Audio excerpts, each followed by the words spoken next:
Hi guys, I'm Zed. Today I'm going to introduce this book, Creativity, to you. The author, Pixar founder and president Ed Catmull, is a pioneer in innovation in animated films. There is a crucial sentence mentioned in this book. Unleashing creativity requires that we loosen the controls, accept risk, trust our colleges, work to clear the path for them, and pay attention to anything that creates fear. In the book, Pixar shares his experience in establishing and supporting a creative environment at Pixar for 33 years. The book reviews his journey in four parts: becoming a part of Pixar, establishing a creative environment, facing new challenges, and maintaining the quality that his company has built a reputation for. In the first part of the book, the author discusses being inspired very early on in his life by Walt Disney and animation, but resulting from his drawing skills lacking, he took up computer science as a degree instead. However, being one of the first few people to see computer animation as the future of movies, the author's passion and talent eventually led him back to his first passion, resulting in the company Pixar and the creation of highly successful, never-seen-before animation and movies. Unusually reaching ideas, insights, and experiences, the book celebrates the benefits of an open, natural work environment, an immensely readable and rewarding book that will challenge and inspire readers to make their workplaces hotbeds of creativity. Next, the first lesson I have learned is that don't think that if you try to avoid mistakes, you won't make mistakes. In fact, the cost of avoiding mistakes is far higher than the cost of fixing them. It's very important.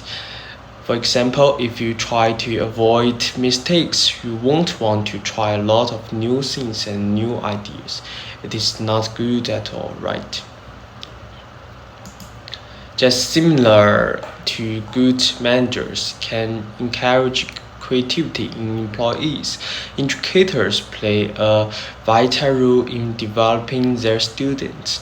Catmull asserts that inspiration can come from anywhere, and hierarchy in any organization should not hinder the flow of ideas.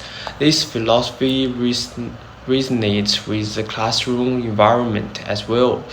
Faculty should be open to ideas, criticism, and healthy arguments from students. Students should feel allowed to challenge and discuss the lecturer's opinions and thoughts in a healthy manner. This culture goes a long way toward invoking curiosity and enhancing creativity.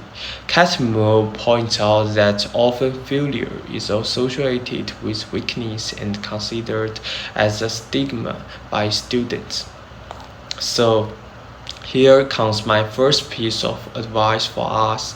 We should dare to speak up in class and view failure as opportunities for success rather than roadblocks. It will encourage our exploration and creativity.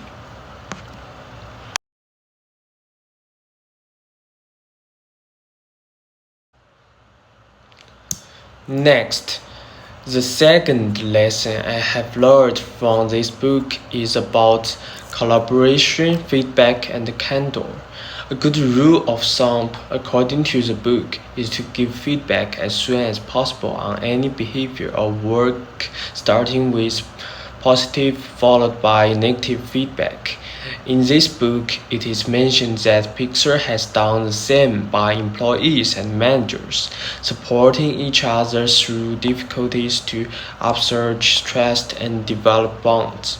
At Pixar, honest and frank feedback is encouraged between employees, and this is done with empathy, praise, and appreciation. Which brings me to my second piece of advice. We students should learn collaborating, develop a sense of cooperation, be honest with each other, respect others. Besides, we should also give comments on feedback or give feedback to other students and our teachers. Finally, we will be able to complete individual or team tasks more easily, and organizational cohesion will be generated, which makes us feel more energetic and passionate in learning. Next, the third point I want to mention about is that protect the future, not the past. An organization should not be rigid in old rules and procedures. To improve and be innovative, organizations need to be flexible and adaptable. Staff should be able to give feedback and be part of modifying rules and policies at an organization. The administration's job is to not fear change but welcome it.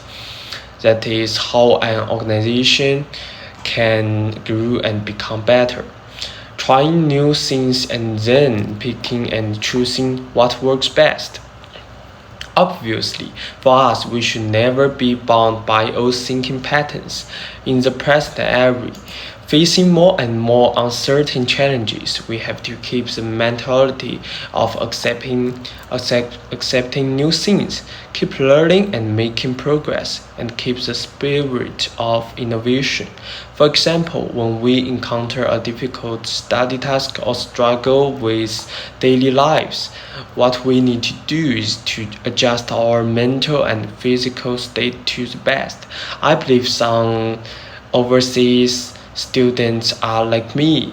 When we arrive in Australia, we need to pay a lot of energy to adapt to the new study and living environment. I hope that we can face up to the challenges instead of running away. Best wishes. Next, there is some critical thinking about some limitations about this book. Although this book can be used as a reference for entrepreneurs who are working to provide an innovative environment and seeking inspiration on how to be creative, much of the advice is aimed at corporations and set in the animation industry, so it is least relevant to other fields. Second, although Pixar is a very well-known company, the author has not mentioned any substantive failures. This makes the advice feel unbalanced, and guidelines give the impression of being infallible. Additionally, as the book is focused on American organizations, some tips do not transfer well to the Gulf region. For example, highly critical feedback openly given is not something usually practiced in institutions based in the Gulf, and even from a cultural perspective, it is not taken positively. Barring these limitations, this book is a great additional resource for those looking for inspiration in fields. It gives readers from any discipline useful lessons on communication, collaboration, and failure, all of which are important themes in academia, and provides administrators of these institutions a different perspective on hiring and setting rules. Finally, I strongly recommend that all students of organizational behavior read this book. It will make you feel motivated to make our learning environment hotbeds of creativity.